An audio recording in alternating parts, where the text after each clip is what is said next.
Hola a todos, hoy tengo el placer de presentar a Hernán Rivero. Él es un poeta argentino con una larga trayectoria con varios títulos publicados.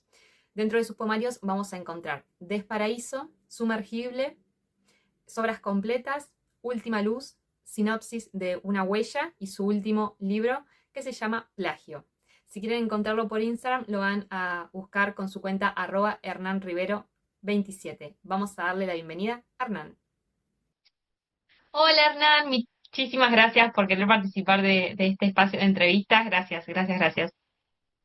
Gracias a vos, Vicky. ¿Cómo estás? ¿Todo bien? Bien. Ay, súper contento de estar acá con vos porque tengo muchas preguntas. Tengo pocos poetas en mi, en mi espacio, así que cada vez cuando los engancho le hago preguntitas. Empecemos con las primeras, que es ¿dónde nació tu relación con la escritura? ¿Cuáles fueron los primeros pasos? Obviamente hasta llegar a tu primer libro, pero al principio en tu vida, ¿cómo surgió eso? Y los primeros textos surgieron en la adolescencia, en esa etapa, muy habiendo leído muy poco, así que siempre mi escritura fue más bien intuitiva, pero en ese caso era bastante con muchas rimas y con un estilo poemas de amor, ¿no? Cosas que después uno va también leyendo y armándose quizás su propio intento de estilo. Eh, y bueno, obviamente son cosas de las que uno se arrepiente, pero fue en aquella época, en el final de la adolescencia, y después siguió casi ininterrumpidamente, salvo cuando yo estudié comunicación social, y durante esos años de estudio de la universidad no pude escribir nada, quizá porque tenía que escribir demasiado en serio, notas periodísticas y demás, y nunca me tomé lo artístico muy seriamente, digamos, o con una finalidad seria, entonces creo que pudo haber sido por eso, pero bueno, después de que dejé la facu, volvió y bueno, hasta ahora siguen saliendo cosas. Siguen saliendo. Genial. ¿Y tus poemas de dónde nacen? ¿De una imagen, de algo que viviste, de algo que ves, que ocurre? ¿Cómo surge ese proceso? De distintas maneras puede ser. En principio, el otro día lo comentaba también en un taller, que yo no, cuando escribo no sé qué voy a escribir antes de escribirlo, ¿no? Los poemas surgen, tampoco necesariamente en forma de poemas, pero después uno le da la forma la mayoría de las veces así en vertical y surgen así sin saber muy bien qué es lo que va a salir, qué palabras van a surgir. Hay seguramente una emoción, algo que lo causa, pero no está el lenguaje antes de la escritura. Surge casi al mismo tiempo, está solo la emoción. Y lo que sí me pasó últimamente, me viene pasando hace algunos años, es que escribo a partir de otras obras de arte. De hecho, por eso surge el último libro, ¿no? El más reciente.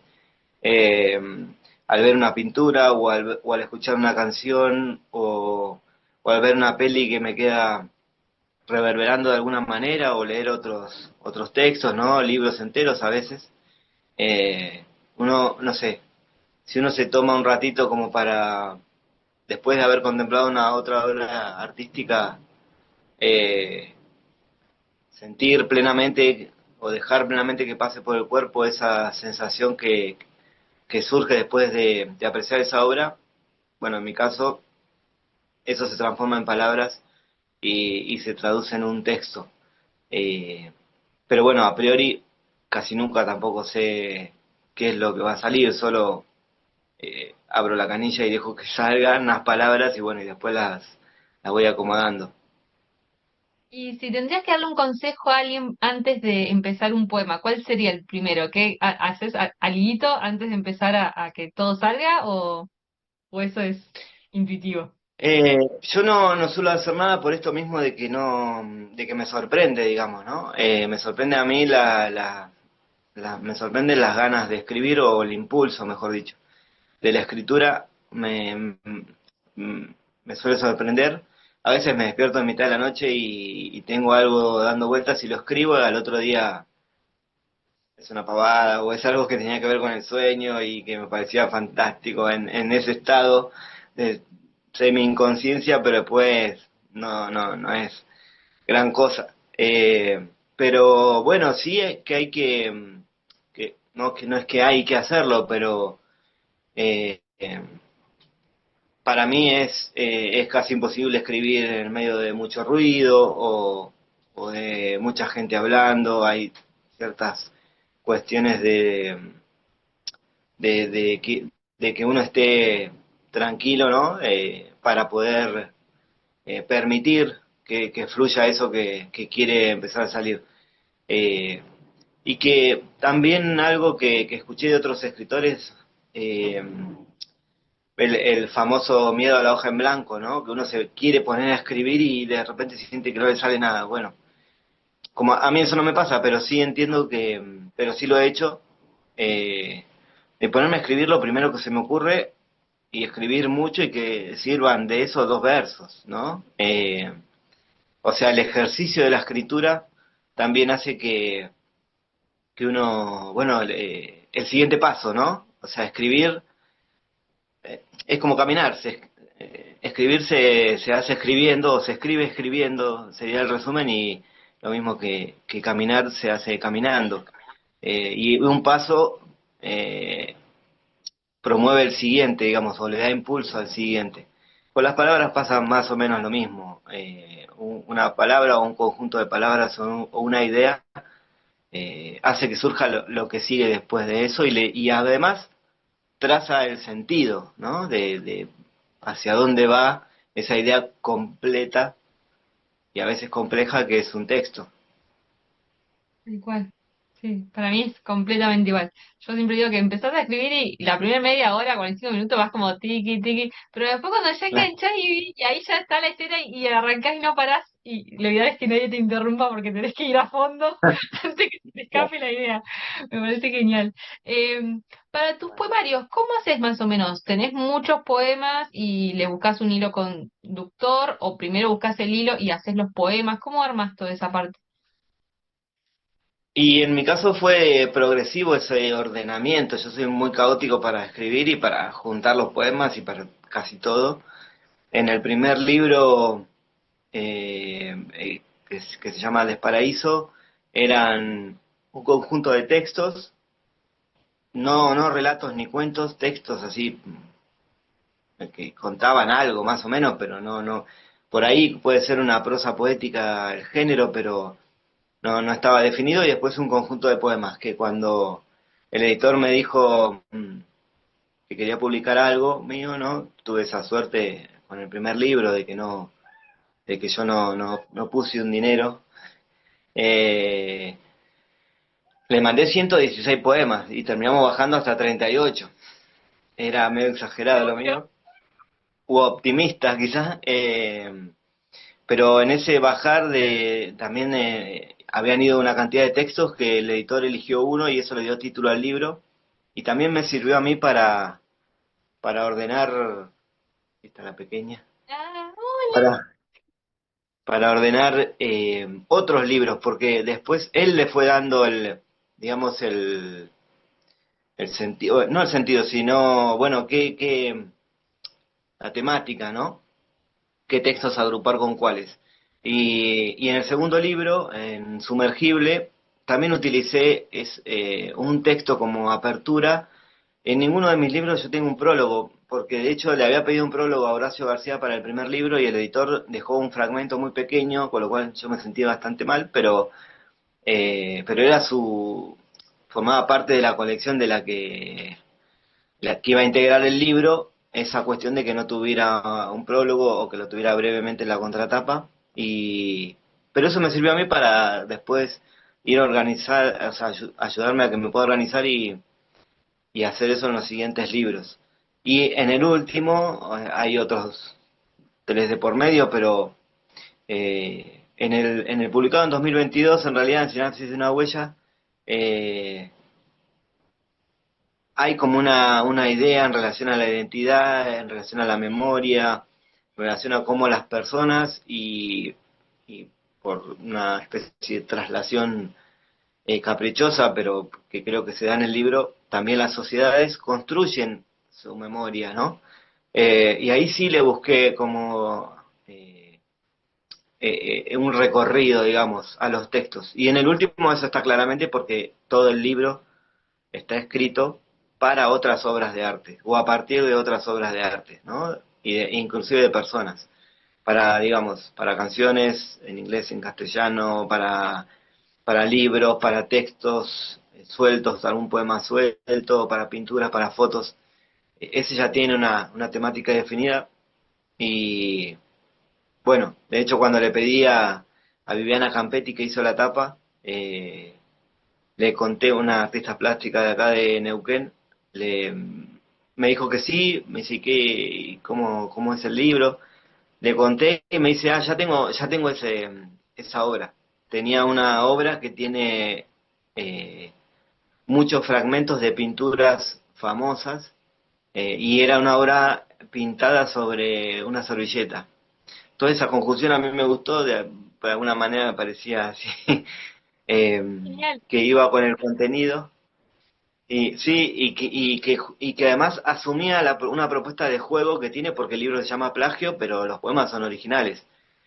Se llama Plagio porque propone esta especie de juego de que nada de lo que se nos ocurre es original enteramente, o pondría, estamos constantemente influidos por otras obras, ¿no?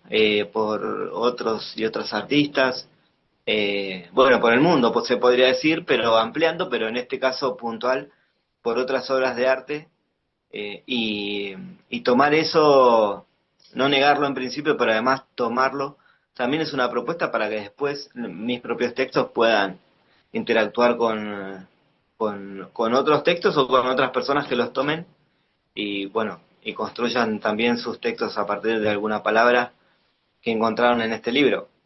Las palabras no son de nadie, ¿no? Que juntar palabras y que todo eso forme una idea o un poema es como es el azar jugando Tal jugando cual, su juego, me parece. tal cual. ¿Y cuál es tu experiencia con las editoriales? ¿Cómo te fue? Mira, ahora me hace pensar esto que no he repetido ninguna. No sé si es porque no quieren más publicar más conmigo, o sea, no quieren volver a publicar o qué ha pasado, pero no.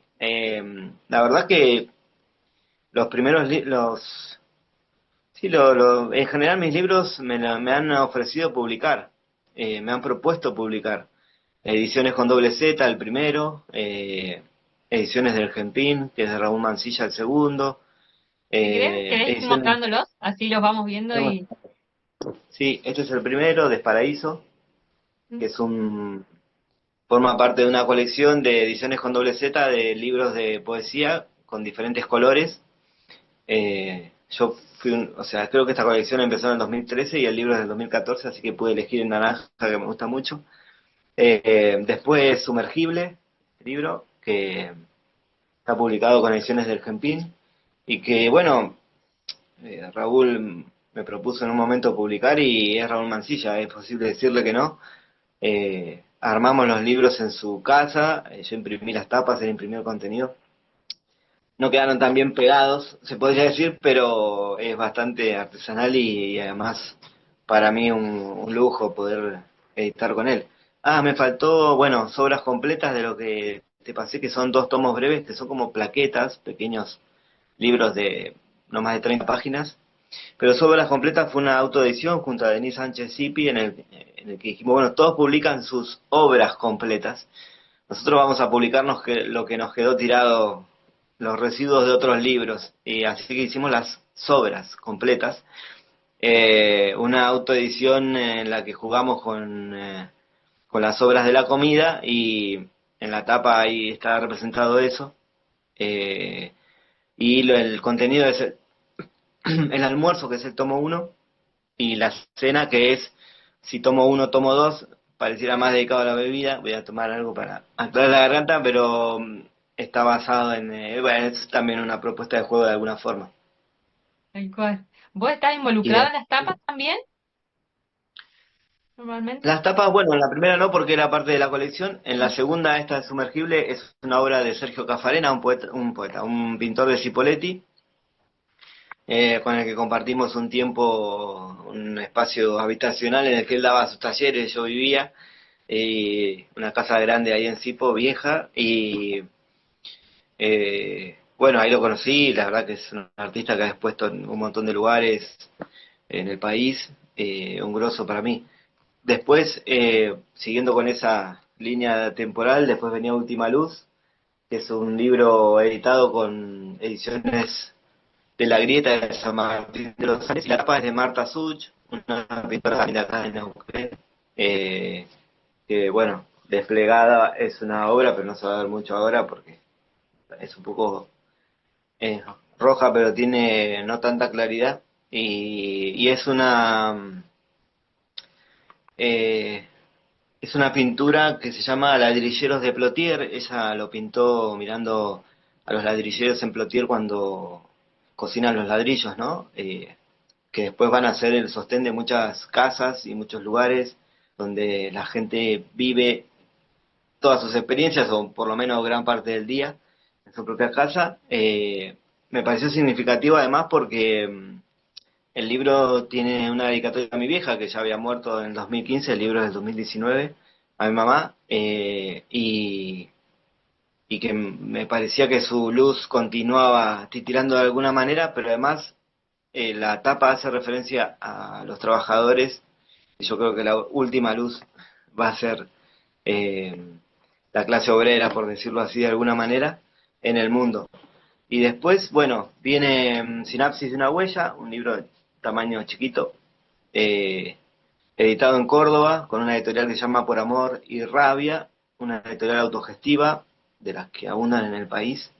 Y me los encontré un día en una feria en la calle, les dejé mis libros para vender, vendieron alguno que otro, pero al tiempo también me propusieron publicar.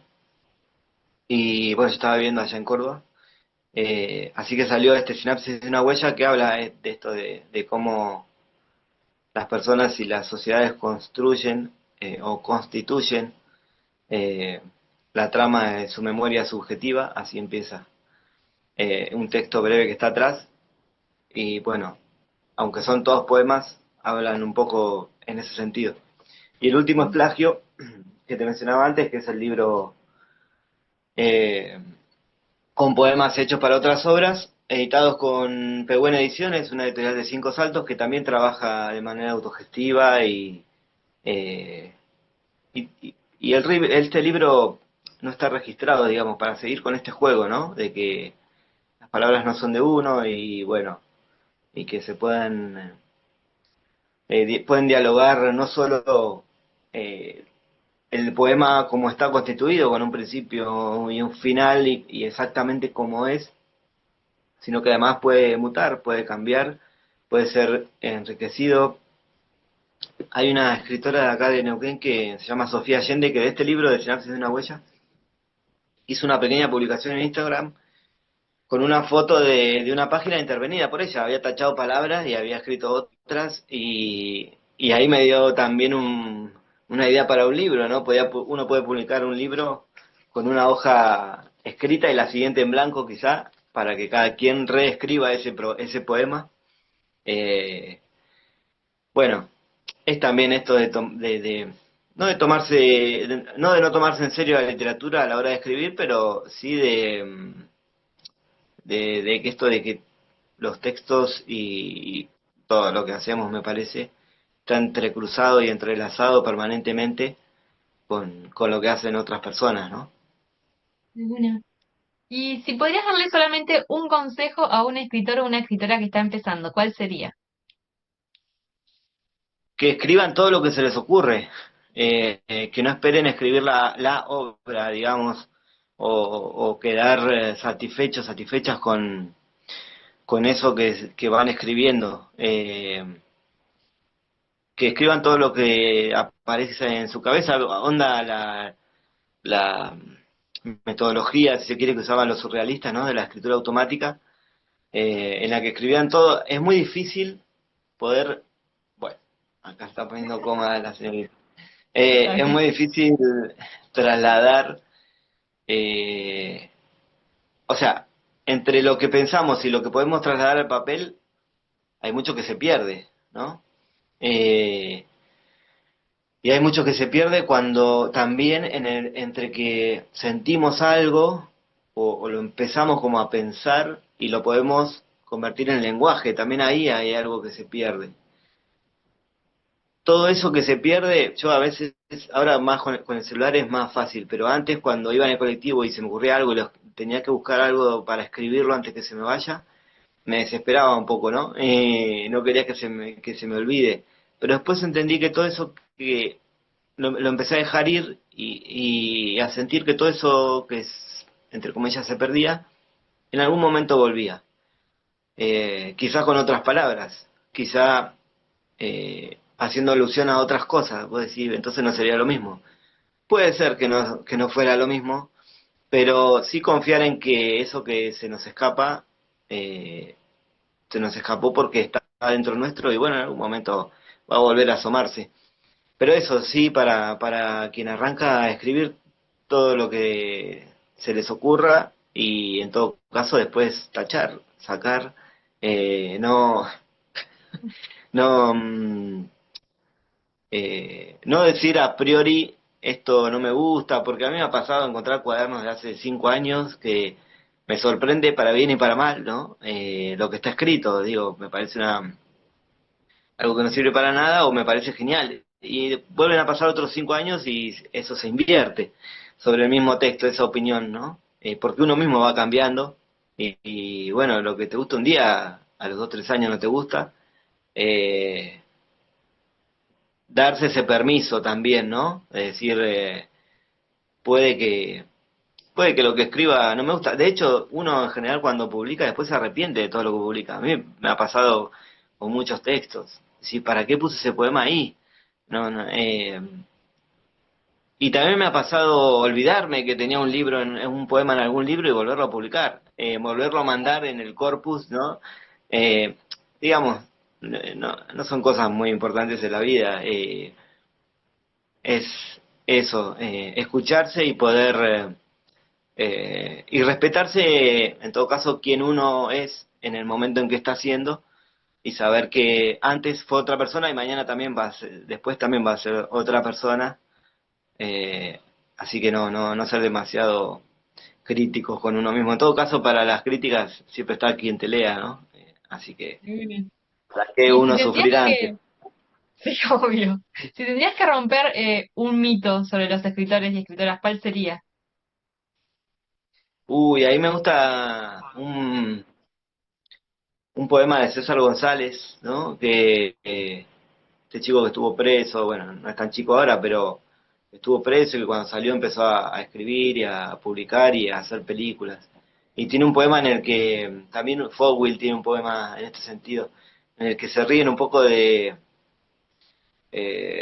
la grandeza, ¿no? De esta cosa impoluta de los poetas. Yo tengo muchos textos escritos para esa supuesta elevación de quien escribe, ¿no? Eh, pero bueno, lean ese poema, Oda a los malos poetas de Fogwill, eh, y, y también está esta definición, una definición que leí hace poco en un libro de Octavio Paz, que se llama La Casa de la Presencia, que habla mucho de la poesía y del poema, de la poesía, de esas diferencias, del poeta. Y yo no suelo decir que soy poeta, digo, el día que crea que soy poeta no escribo más, pienso, porque ya está, la poesía es un camino, no es ser poeta, o sea, yo creo que uno nunca llega, pero eso es lo que pienso yo. Octavio Paz decía que poeta es aquel que trasciende su propio lenguaje, o sea, no hay solo poetas en la poesía, los hay en la pintura, en la fotografía, en la música. Es muy difícil trascender el propio lenguaje en el que uno se expresa. Ahí sí una categoría como elevada o de alguien que, bueno, que sabe un montón, ¿no? Y que lo sabe transmitir. Pero me desvió muchísimo de tu pregunta. Creo que en cuanto a los mitos o a esta cuestión, yo diría, no hay que creerle mucho a, a los les poetas, no hay que creerles. En absoluto, disfrutar lo que dicen, pero no creerles. La verdad no tiene nada que ver con la poesía, la honestidad no tiene nada que ver con la poesía, tiene que ver con la persona. Por eso el poema de Fogwill dice, hacen falta malos poetas, eh, buenas personas, pero poetas malos. También para romper esos cánones, ¿no? También para romper eso de cómo debe escribirse. No, hay que ser un mal poeta para no escribir como hay que escribir, sino ir por el propio camino, no importa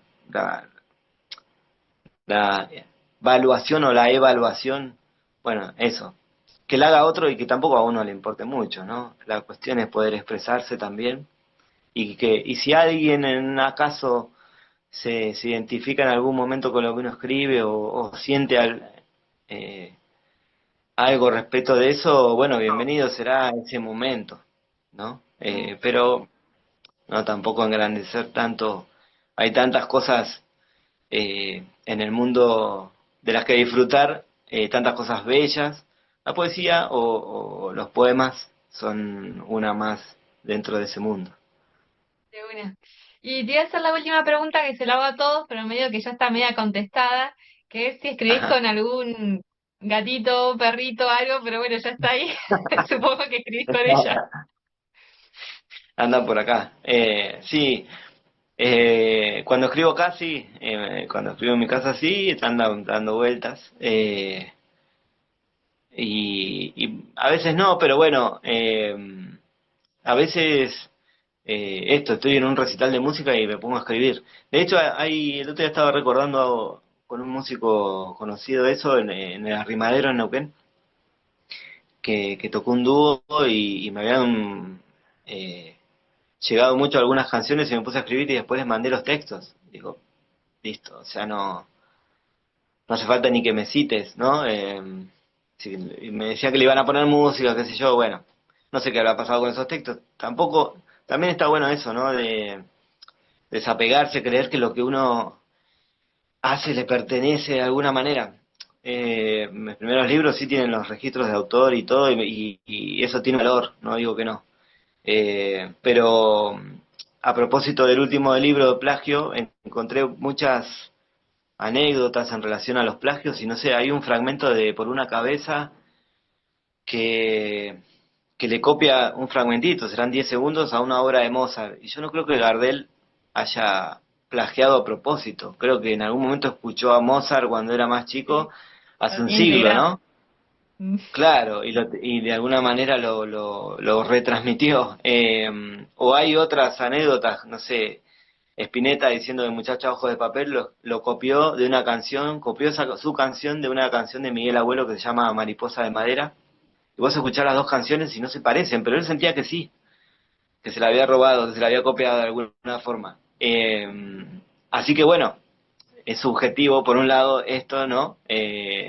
A veces hay casos, obviamente, que uno que se da cuenta que lo hacen con una finalidad económica o algo, eh, pero sacando eso de lado, dejémonos influir por el mundo y bueno, y a partir de ahí crear, seguir creando. Genial.